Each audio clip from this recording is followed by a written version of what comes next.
Clavicular is someone that needs absolutely no introduction. He's one of the biggest influencers on the internet at the minute, mostly for his unorthodox methods of looks maxing to achieve his perfect Greek physique. Look, I usually keep to myself, but seeing someone like Clavicular blow up, it's honestly terrifying.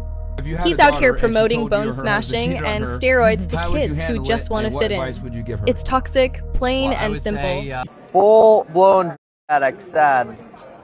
My dad said that. Oh, Dad. There are certain things like bone smashing, hitting yourself with a little ball peen hammer. When it heals, the bone actually hardens, so you become like some kind of Wolverine knockoff. Now, even though I know a lot about Clavicular and the whole looks maxing scene, the only time I talked about him was the video I made a couple of days ago talking about the alt-right Avengers meeting up. Now, apparently after that alt-right meetup, there was a little bit of a fallout. There was a lot of people that were banned from certain nightclubs for playing a certain Kanye West song. And I should have known better. When Clav and Nick said, we want to bring Sneeko, I said 5 times, I don't like him. He's weird. The lesson here is to stick to my morals and avoid pieces of This isn't just about one guy, though. It's about how streaming has turned into a corporate cash grab. These platforms don't care if a creator is toxic, as long as they bring in the views and the money. Clavicular has been known for a lot of things, like, for example, running someone over in his Cybertruck that was allegedly a stalker. Is he? I don't know.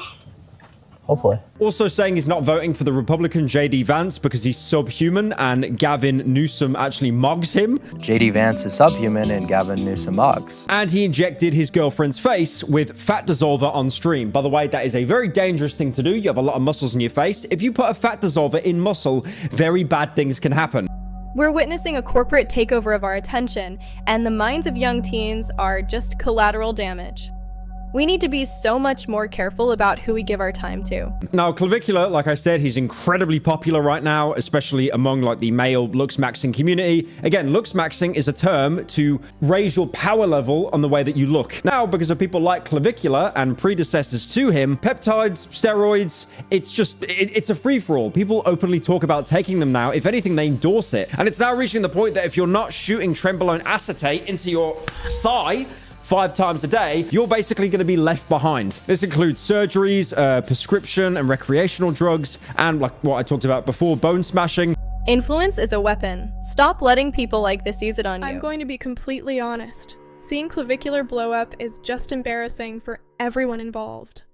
He's playing a character that's so obviously fake. It's like watching a kid wear his dad's shoes. Underneath all that fake alpha energy is just a huge void of insecurity. It's actually kind of sad.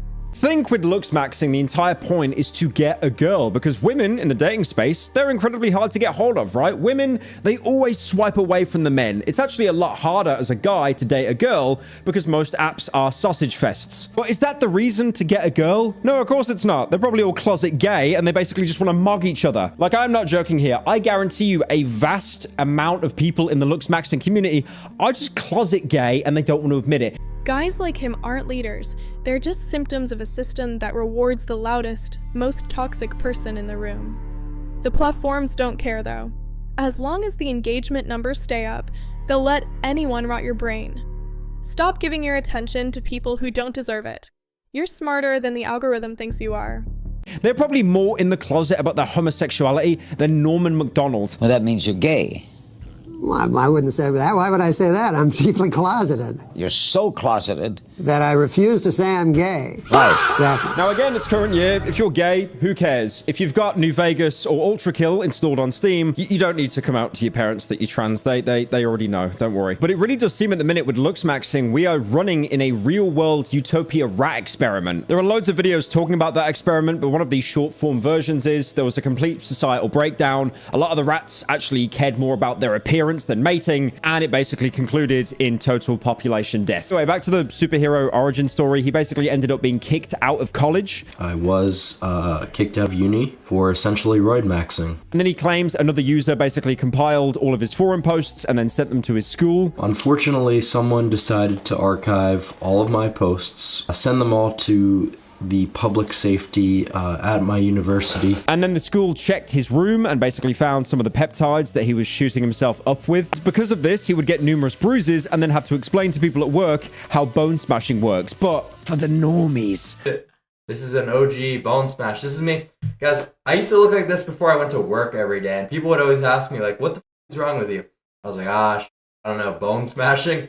And I worked with a lot of people who were older, right? So some of the servers there were, literally like 60 plus sometimes, and I would be trying to explain bone smashing to them, and they'd be sitting there looking at me like, what the f is wrong with you, man? But I would still, every single time, I'd show up to work just like this, just after bone smash. Now, Clavicular believes that, unfortunately, bone smashing is nothing but a myth. It doesn't actually make your jaw more refined. But despite this, before going out, he apparently does it anyway because it makes his jaw look more edged, I guess. I guess it's like sharpening a knife on a whetstone. I don't know.